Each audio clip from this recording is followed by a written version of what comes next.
So today we're doing a camera comparison that nobody has asked for, but we're going to be comparing the Nikon ZR with the Lumix S9.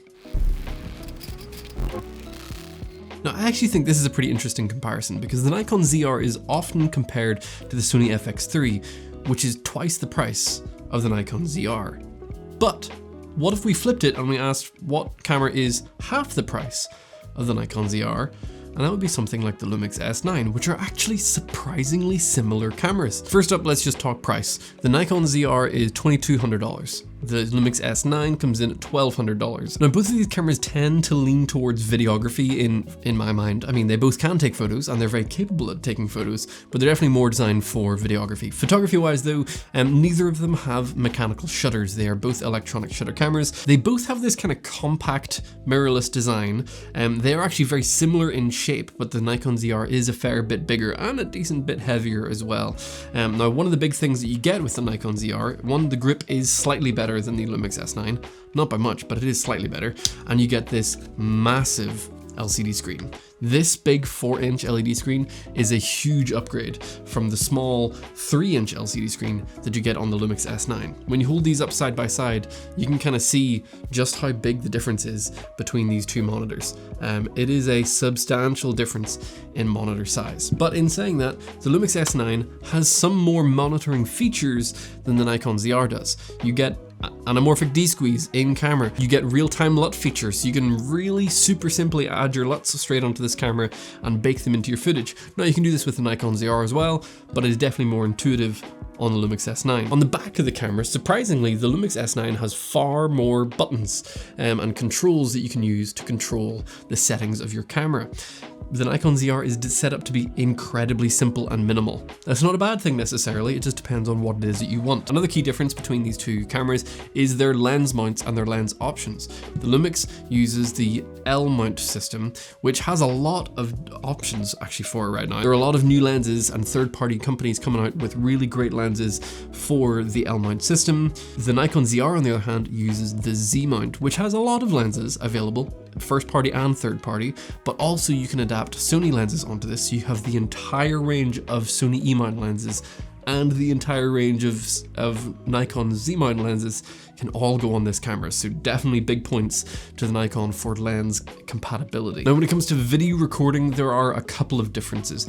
Both of these cameras are capable of recording in up to 6K. However, the Nikon ZR can record in 6K up to 60 frames per second, whereas the Lumix maxes out at 6K 30 frames per second. However, the Nikon can do that with open gate, meaning you get the full sensor readout, whereas the Nikon, you're still restricted to a 16:9 image. So, as far as that stuff goes, pick your poison. What do you want more of? Do you want 60 frames per second, or do you want the open gate? Personally, I'd go with open gate. Other people, they want the slow motion. That is entirely up to you. And as far as like the recording formats go, the Nikon ZR has an incredible amount of different options. You have Nikon NRAW, H.265, you have ProRes, I think you have ProRes RAW as well inside this camera, and you have Red R3D RAW, which is obviously the key selling point of this camera is the R3D and the red color science that goes along with this camera, giving you a little bit of a flavor of red within this camera. The Lumix S9, on the other hand, you do not get any flavors of RAW within this camera. You're relying pretty much exclusively on H.265, but that does come with pros and cons. One of the things that the Lumix S9 excels at is having incredibly small file sizes, specifically in the MP4 Lite mode, which unfortunately is only at 4K 30 frames per second in OpenGate. It'd be really nice if we could get 24, but the file sizes out of that are so small. They are teeny tiny. You can just send them to your phone and have them working off of your phone, which is kind of wild. And the same thing is true of the 6K, right? The 6K out of this is H.265, but is really, really nice, and it's a nice small file. Now the benefit to that is that every single type of recording mode on the Lumix S9 can be recorded on V30 cards. V30, not even V60, V30 cards, which are dirt cheap. You can get these for pennies. Compare that to the Nikon ZR, which you have to end up picking up CF Express Type B cards, which are not as expensive as they used to be. I got this 512 gigabyte one by Lexar for about $140. But if you were to look at an SD card that is V30, you can get the same thing for like $60. So it's a huge savings in like file sizes. And on that note, Using the red RAW of this camera with 512 gigabytes, you get about 40 minutes. You can film for hours and hours and hours on 512 gigabytes with the Lumix S9. Now, that is not to say that either one of those are better. Again, this is entirely down to what it is that you want. The Lumix S9 is much cheaper. Not only the camera on its own, but the media and the amount of storage that you're going to need to purchase. The Nikon ZR, on the other hand, will give you options that are things like RAW, where you can control all of your ISO and your white balance in post, but you are going to have to invest a lot more money into storage and media. That is the trade-off of having those larger file sizes. Now, despite the fact that both camera bodies are shaped very, very similarly, and they kind of have a similar sort of style to them, there are some drawbacks that the Lumix S9 has that the Nikon ZR does not. First off, the Lumix S9 has a cold shoe, not a hot shoe, whereas the Nikon ZR has a hot shoe, meaning you can attach their mics and a whole bunch of other accessories that hopefully they're going to come out with more down the line.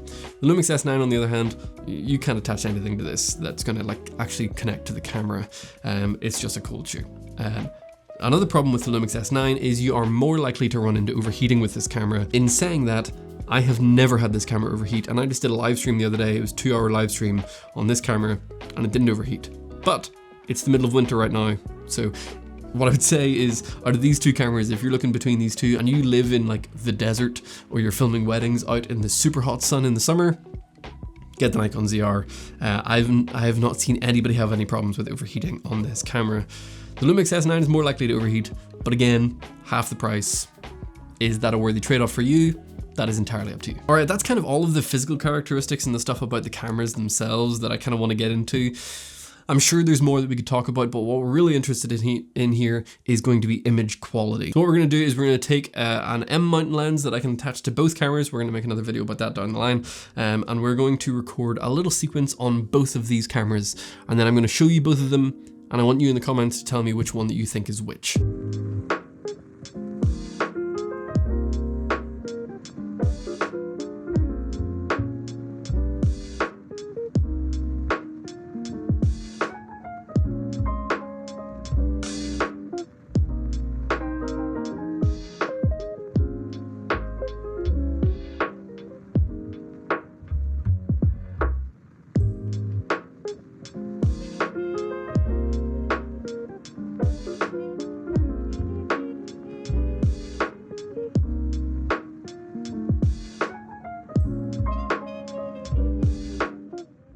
Okay, so I've just finished editing this footage, and honestly, I like both of them. There's a couple of things that you can actually look for in the clips that will tell you which is which, if you know the camera brands a little bit better. I'll go ahead and I'll put them side by side so that you can see camera A on the left and camera B on the right.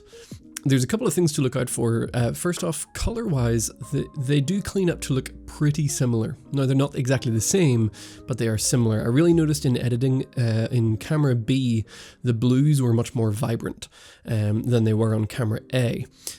Camera A had them a bit more muted, but that's quite pleasing. I quite like it. Camera B, they were very quite, the colors are a bit more punchy. Also on skin tones, camera B, I think is a lot more accurate to real life compared to camera A. However, I do like the look of the skin tones in camera A. It's a little bit more filmic and a little bit more cinematic. I know how much we hate using those kinds of words, but that's kind of what I would say. B definitely is more real to life. The blues are more punchy, the colors are more punchy in general, whereas in camera A, it's a bit more stylized. That might answer the question as to which one you think is which. So I'll go ahead and show you again. Camera A was the Nikon ZR and camera B was the Lumix S9. Now, another key thing that you're going to notice that will definitely give it away is camera A, the stabilization is nowhere near as good as camera B. Now, these are both two very small, lightweight cameras that had a small lens on it, so stabilization really wasn't doing much for me.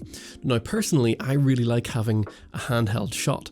I much prefer handheld to gimbal or tripod. I like having that little bit of natural movement in there. The ZR was too shaky. I would probably want to rig it up and add some weight to kind of help with that.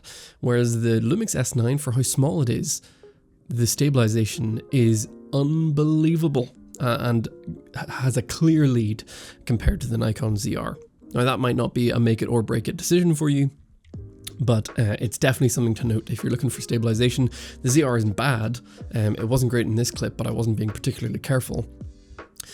The Lumix S9, on the other hand, is just so good. Now to wrap this up, I'm going to show you one more sequence. And just for the sake of it, I thought I'm only going to show you one camera. And I want you to try and guess in the comments which camera it is. Now at the end of this week, I'm either going to buy another Lumix camera to go along with my Lumix S9, either another S9 or an S5 Mark II, or I'm going to sell my S9 and buy a Nikon ZR. The clip that you're about to see is recorded on the camera that I'm going to keep. I hope that makes sense. And I want you to put in the comments which one you think it was recorded on. I did record it with a Blazar 33mm TU 1.8, I think it is. Really cool little anamorphic lens. And it was filmed in 6K at 24 frames per second. So go ahead and roll the clip and you tell me in the comments which one you think that this camera is.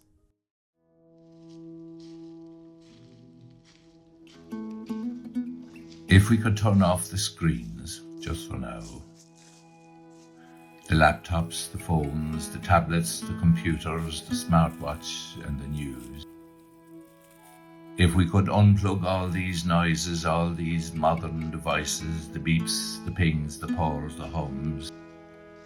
If we could do without the drones and distractions of our everyday. If we could stop all our racing while the world stood there waiting, if we could go back and rescue time. If the ticking clock could somehow stop and return us to a perfect spot, a moment, where would that be? If you were eased of any hurry and brought off on a journey with a menu of memories at your hand. If you're allowed to browse and choose a recollection or a muse from the past, where would you go?